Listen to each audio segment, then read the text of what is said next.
ಸಮಸ್ತ ಕರ್ನಾಟಕ ಜನತೆಗೆ ನಿಮ್ಮ ಪ್ರೀತಿಯ ಶುಭಾಸ್ತಿಗೆ ಮಾಡುವ ನಮಸ್ಕಾರ. ಇವತ್ತು ಕಡೆ ಶ್ರಾವಣ ಮಾಸ. ಶುಭೋದಯ, ಎಲ್ಲರಿಗೂ ಶುಭೋದಯ. ಸಂಜೆ ವೇಳೆ ಶುಭೋದಯ. ಇಷ್ಟ ಹೇಳೋದು ಬಂಧುಗಳಿಗೆ, ಕರ್ನಾಟಕ ಜನತೆಗೆ ಬಂಧುಗಳಿಗೆ ಹಾಗೂ ಮತ್ತು ಕೆಲವೊಂದು ಯೂಟ್ಯೂಬರ್ಸ್ಗಳಿಗೆ ಏನು ಕರ್ನಾಟಕದಲ್ಲಿ ಕಿತಾಪತಿ ಮಾಡ್ತಾ ಇದ್ದಾರಲ್ಲ, ಪುಣ್ಯಕ್ಷೇತ್ರದ ಬಗ್ಗೆ ಹಾಗೂ ಮತ್ತು ಧರ್ಮಸ್ಥಳದ ಬಗ್ಗೆ ಮಾಡ್ತಾ ಇದ್ದಾರಲ್ಲ, ನಾನು ಇಷ್ಟೇ ಕಳಕಳಿ ವಿನಂತಿ ಮಾಡ್ಕೊತಾ ಇದ್ದೀನಿ. ಯಾರು ಕೂಡ ಸರ್ಕಾರದವರು ಗಮನ ಇಟ್ಟು ಕೇಳಬೇಕು. ಏನು ಫೇಸ್ಬುಕ್ ಜಾಲತಾಣದಲ್ಲಿ ಹಾಗೆ ಹಿಂಗೆ ಸಾಕ್ಷಿ ಅದು ಇದು ಧರ್ಮಸ್ಥಳ ಬಗ್ಗೆ ಅದು ಇದು ಅಂತೇಳಿ ಏನು ಮುಂದೆ 3 ಮಂದಿ ಏನೋ ಇದು ಮಾಡಿದರು, ಒಬ್ಬ ಅನಾಮಿಕ ಬಂದ, ಏನೇನೋ ಡೈವರ್ಟ್ ಮಾಡಿದ್ದೀರಿ. ನೇರವಾದ ಒಂದು ಪ್ರಶ್ನೆ,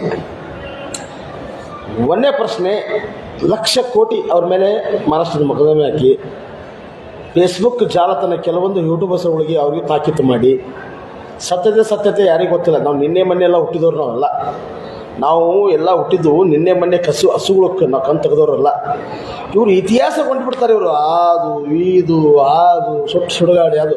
ಅದಕ್ಕೆ ಕೆಲವೊಂದು ಯೂಟ್ಯೂಬರ್ಸ್ಗಳು ಕೇಂದ್ರ ಸರ್ಕಾರಕ್ಕೆ ಹಾಗೂ ಮತ್ತು ರಾಜ್ಯ ಸರ್ಕಾರಕ್ಕೆ ಯೂಟ್ಯೂಬ್ ಫೇಸ್ಬುಕ್ ಜಾಲತಾಣದಲ್ಲ ಮಾತು ಎಚ್ಚರಿಕೆಯಿಂದಿಲ್ಲ. ಒಂದು ಸಂವಿಧಾನ ಮೇಲೆ ಒಂದು ಗೌರವ ಇಲ್ಲ ಯಾರಿಗೂ, ಒಂದು ಕಾನೂನು ಬಗ್ಗೆ ಗೌರವ ಇಲ್ಲ.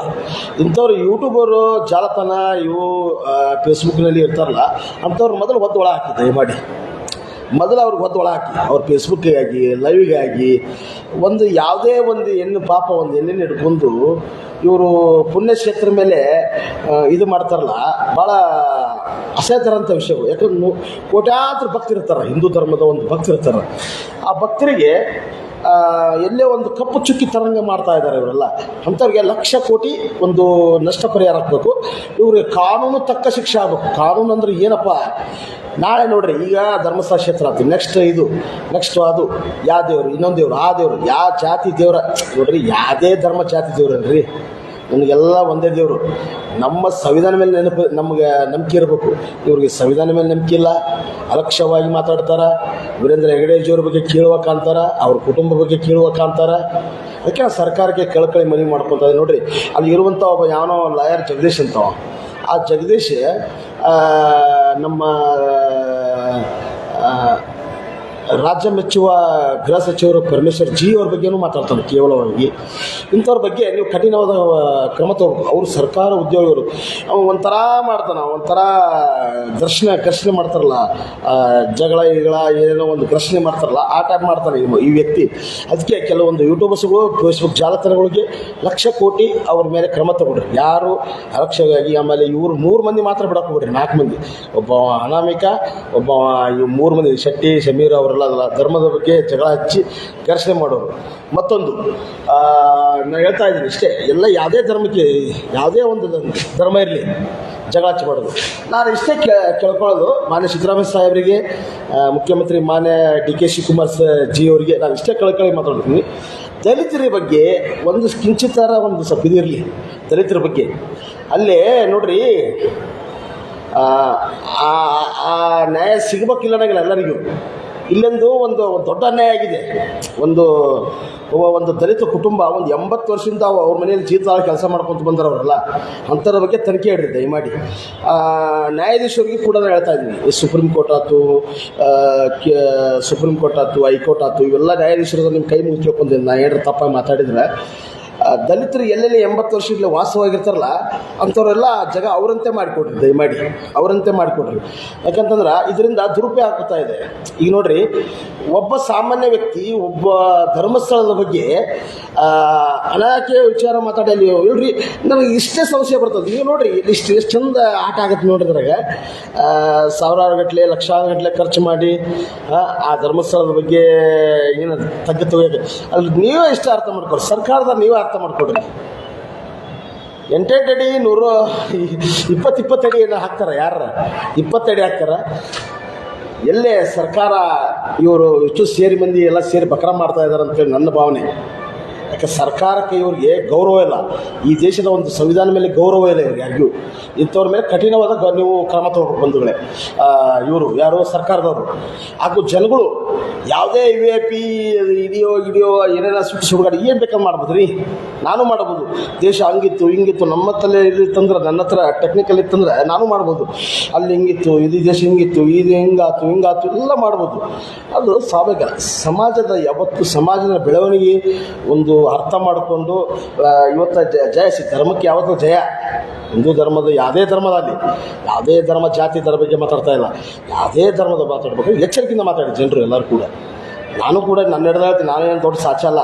ನಾನು ಕೂಡ ಒಂದು ಧರ್ಮದ ಬಗ್ಗೆ ಮಾತಾಡಬೇಕಾದ್ರೆ, ಯಾವುದರ ಧರ್ಮದ ಬಗ್ಗೆ ಮಾತಾಡ್ಬೇಕಾದ್ರೆ ಎಚ್ಚರಿಕೆಯಿಂದ ಮಾತಾಡಬೇಕು. ಸರ್ಕಾರ ಕಾನೂನು ಭಾಳ ಬಲಿಷ್ಠ ಇದೆ ಬಂಧುಗಳೇ. ಯಾಕೆ ಕಾನೂನು ಯಾರಪ್ಪ ಸೊಪ್ಪಲ್ಲ, ಕಾನೂನಿಗೆಲ್ಲ ಎಂತಿಂಥವನ್ನ ತಲೆಬಾಗಿಸಬೇಕು. ಹಾಗೆಯೇ ಈಗಿನ ಹುಡುಗರಿಗೆ ಖಡಕ್ ಎಚ್ಚರಿಕೆ ಕೊಡ್ತಾ ಇದ್ದೀನಿ. ಈಗಿನ ಹುಡುಗರಿಗೆ ನಿಮ್ಮ ಏರಿಯಾದಲ್ಲಿ, ಗಲ್ಲಿಯಲ್ಲಿ, ನಗರದಲ್ಲಿ, ಹಳ್ಳಿಯಲ್ಲಿ ನೋಡ್ರಿ ಎಚ್ಚರ ಮಾಡಿಕೊಡ್ರಿ. ಕಾನೂನು ಯಾರಿಗೂ ಬಿಡೋಂಗಿಲ್ಲ. ಪ್ರಜ್ವಲ್ ರೇವಣ್ಣ ಕೇಸ್ ಆಯಿತು ನೋಡ್ರಿ. ನೀವು ಅನೇಕ ಚಟುವಟಿಕೆ ಮಾಡ್ತೀರಿ, ಡ್ರಗ್ಸು, ಅಫೀಮು ಆಕ್ಚುಲಿ ಭಾಳ ನಡೀತಾ ಇರೋದು ಅತಿ ಸ್ಲಮ್ಗಳು ಇರ್ತಾವಲ್ಲ ಅಲ್ಲಿ ನಡೀತಾ ಇದೆ. ಅದಕ್ಕೆ ಎಚ್ಚರಿಕೆಯಿಂದ ರೀ ಬಂಧುಗಳೇ, ಯುವಕರು ಯುವತಿಯರೇ, ನೀವು ಎಲ್ಲ ಆಗಿರಲ್ಲ, ಇದು ಸಮಾಜನ ಬೆಂಕಿ ಹಚ್ಚೋ ಕೆಲಸ ಮಾಡಬೇಡ್ರಿ. ದಯಮಾಡಿ ಯುವಕರಿಗೆ ಕೆಲಸ ಕೊಡೋದು ಇಷ್ಟು ಶ್ರಮ ಪಡೋ ಬದಲಿ ಒಂದು ಧರ್ಮಸ್ಥಳ ಬಗ್ಗೆ ಧರ್ಮಸ್ಥಳ ಬಗ್ಗೆ ಎಲ್ಲರೂ ಬರ್ತಿಲ್ಲ. ಒಂದು ಹಿಂದೂ ಧರ್ಮದ ಬಗ್ಗೆ ಯಾವುದೇ ಧರ್ಮ ಆದತ್ತು ಏನು ಅಂತ ಬರ್ತಿರಲ್ಲ. ಅದಕ್ಕೆ ಒಂದು ಸರ್ಕಾರಕ್ಕೆ ಒಂದು ಮನೆ ಮಾಡಿಕೊಡ್ರಿ. ಏನಂತ ಎಲ್ಲರೂ ವಿದ್ಯಾವಂತರು, ಬಾಳು ಜಾಣರು, ಬಲ್ಡ್ರು ಎಲ್ಲ ಇರ್ತೀರಿ ನೀವೆಲ್ಲ ಫೇಸ್ಬುಕ್ನಲ್ಲಿ. ಇಂಥವೆಲ್ಲ ಮಾಡ್ತೀರಿ. ಅದಕ್ಕೆ ಇಂಥ ಕಾನೂನು ಕಠಿಣವಾದ ಕಾನೂನು ಆಗಲೇಬೇಕು ಬಂಧುಗಳೇ. ಯಾಕಂತಂದ್ರೆ ನೋಡ್ರಿ, ಒಂದು ದೊಡ್ಡ ಫ್ಯಾಕ್ಟ್ರಿ ಮಾಡಿರಿ, ದೊಡ್ಡ ಒಂದು ಇಂಡಸ್ಟ್ರಿ ತರೋದು ಅಂತ ಒಂದು ಯುವಕರು ದಾರಿದು ಯಾವತ್ತೂ ದೇಶನ ಬೆಂಕಿ ಹಚ್ಚೋ ಕೆಲಸ ಮಾಡೋದು. ಕರ್ನಾಟಕ ಆಯ್ತು, ದೇಶ ಆಯ್ತು, ಬೆಂಕಿ ಹಚ್ಚೋ ಕೆಲಸ ಮಾಡಿಬಿಡ್ರಿ. ಅಲ್ಲೆಲ್ಲ ಸುಡುವವರು ಯಾರು? ನಾವೇ. ಅದಕ್ಕೆ ಹೇಳ್ತಾ ಇದ್ದೀನಿ, ಇಡೀ ಸ್ಲಮ್ನಲ್ಲಿ ಇದು ಕೊಲೆ ಗಿಲೆ ಸಣ್ಣ ರೋಡಿಗಳು ಇವೆಲ್ಲ ಆಡ್ತಿರಲ್ಲ, ಕಾನೂನು ಬಿಡಲ್ಲ ಬಂಧುಗಳೇ. ನಿಮ್ಗೆ ಯಾರಿಗೂ ಕೂಡ ಕಾನೂನು ಎಚ್ಚರಿಕೆಯಿಂದ ನೀವು ಕೆಲಸ ಮಾಡಬೇಕಾಗುತ್ತೆ ನೀವೆಲ್ಲರೂ. ಯಾಕಂದ್ರೆ ಸಮಾಜದಲ್ಲಿ ಒಂದು ಇರಬೇಕಾದ್ರೆ ಎಚ್ಚರಿಕೆಯಿಂದ ಇರಬೇಕು. ಅಲ್ಲಿ ಒಂದು 90 ಸೇರೆ ಹೊಡ್ಕೊಂಬಂದು ಜಗಳ ಆಡಿದ್ನಿ, ಅಲ್ಲಿ ಡ್ರಗ್ಸ್ ಹೊಡ್ಕೊಂಬಂದು ಗಾಂಜಾ ಕೊಡ್ತೀನಿ, ಅದು ಮಾಡಿದ್ನಿ, ಇದು ಮಾಡಿದ್ನಿ.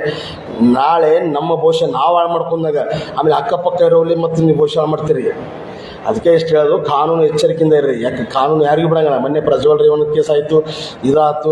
ಈಗ ನೋಡಿ ಧರ್ಮಸ್ಥಳ ಬಗ್ಗೆ ಅನ್ಯಾಯವಾಗಿ ಅನ್ಯಾಯ ಇದು ಇಷ್ಟು ಹಂಗು 13 ರೂಪಾಯಿನಲ್ಲಿ ಅಷ್ಟು ಬಿದ್ದು ನೋಡಿ. ಯಾವತ್ತೂ ಹೇಳಿಕೆ ಮತ್ತು ಯಾವತ್ತೂ ಕೇಳ್ಬೋದು. ಕಂಡ್ರೆ ಪ್ರಮಾಣಿಸಿ ನೋಡು ಯಾವತ್ತೂ. ಯಾಕಂದ್ರೆ ಭಾಳ ಹಿರಿಯರು ಮಾಡಿದ್ದು ಗಾದಿ ಮಾತದಲ್ಲ, ಭಾಳ ಸತ್ಯ ಮಾತು. ಈಗ ನಿನ್ನೆ ಮೊನ್ನೆ ಹುಟ್ಟಿದ ಕೂಸುಗಳು ನಾವೆಲ್ಲ. ನಾನು ನಾನು ನಿನ್ನೆ ಮೊನ್ನೆ ಹುಟ್ಟಿದ ಕೂಸುಗಳು. ಅದಾಯ್ತು ಇದಾಯ್ತು, ತಮ್ಮ ಲೈಕೆಯಾಗಿ, ತಮ್ಮ ಹೊಟ್ಟೆಪಾಡಿಗಾಗಿ, ತಾವು ಬೆಳೆಯಾಗಿ ಸಮಾಜನ ಒಂದು ಒಳ್ಳೆ ಕೆಲಸಕ್ಕೆ ಮಾಡಿರಿ. ಸಮಾಜನ ಯಾವತ್ತೂ ಬೆಂಕಿ ಹಚ್ಚೋ ಕೆಲಸ ಮಾಡಬಾರ್ದು ಅಂತ ಹೇಳ್ತಾ ಮತ್ತು ಲಾಸ್ಟ್ ನಾನು ಕೊನೆ ಮಾತು, ಈ ಏನೋ ಒಂದು 3-4 ಮಂದಿ ಅದರಲ್ಲ, ಈ ಒಂದು ದೊಡ್ಡ ಒಂದು ಜಾಲತನ ಇದರಲ್ಲಿ ಧರ್ಮಸ್ಥಳದಲ್ಲಿ 1 ಲಕ್ಷ ಕೋಟಿ ಅವ್ರಿಗೆ ದಂಡ ಹಾಕಬೇಕು ಸರ್ಕಾರದವರು. ಮತ್ತು 1 ಲಕ್ಷ ಕೋಟಿ ದಂಡ ಹಾಕಬೇಕು. ಇನ್ನು ಜನರನ್ನ ಧಾರ್ಮಿಕರ ಬಗ್ಗೆ ಭಾವನೆಗಳ ಯಾವುದೇ ಕೂಡ ಫೇಸ್ಬುಕ್ನಲ್ಲಿ ಜಾಲತಾಣದಲ್ಲಿ ಧಕ್ಕೆ ತರಬಾರ್ದು. ಅಂಥವ್ರಿಗೆ ಮೇಲೆ ಕಠಿಣವಾದ ಕ್ರಮ ತಗೊಳ್ರಿ.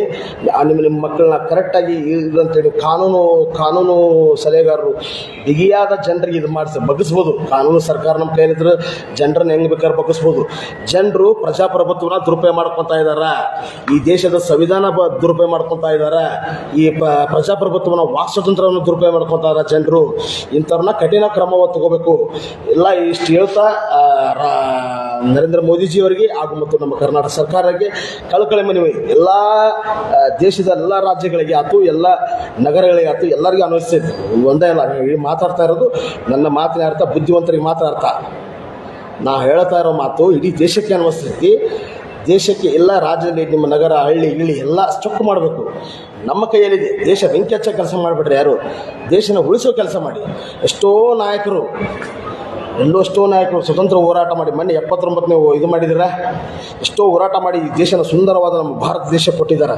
ಆ ಕಡೆ ಫಾರಿನ್ ಅಡ್ಡಾಡಿ ಬರ್ರಿ.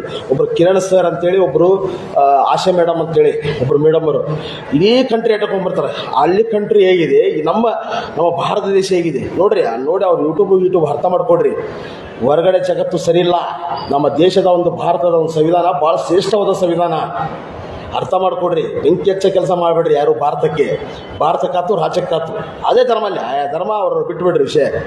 ಇಷ್ಟು ಹೇಳ್ತಾ ನಿಮ್ಮ ಪ್ರೀತಿಯ ಸುಭಾಷಿಗೆ ನಿಮ್ಮ ಭವಿಷ್ಯ ನಿಮ್ಮ ಕೈಯಲ್ಲಿ. ನಮಸ್ಕಾರ. ಏನೋ ತಪ್ಪ ಮಾತಾಡಿದ್ರೆ ದಯಮಾಡಿ ಕ್ಷಮೆ ಇರಲಿ. ನಾನು ಕೊನೆಯ ಮಾತು, ಕರ್ನಾಟಕ ಸರ್ಕಾರಕ್ಕೆ ಕಳಕಳಿ ಮನವಿ.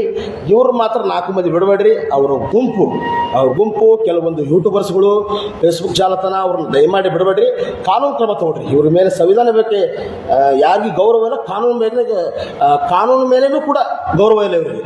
ಇವರು ಕಠಿಣ ಒಂದು ಕ್ರಮ ಆಗಬೇಕು ಇವರಿಗೆ. ಜೈ ಹಿಂದ್, ಜೈ ಭಾರತ್, ವಂದೇ ಮಾತರಂ.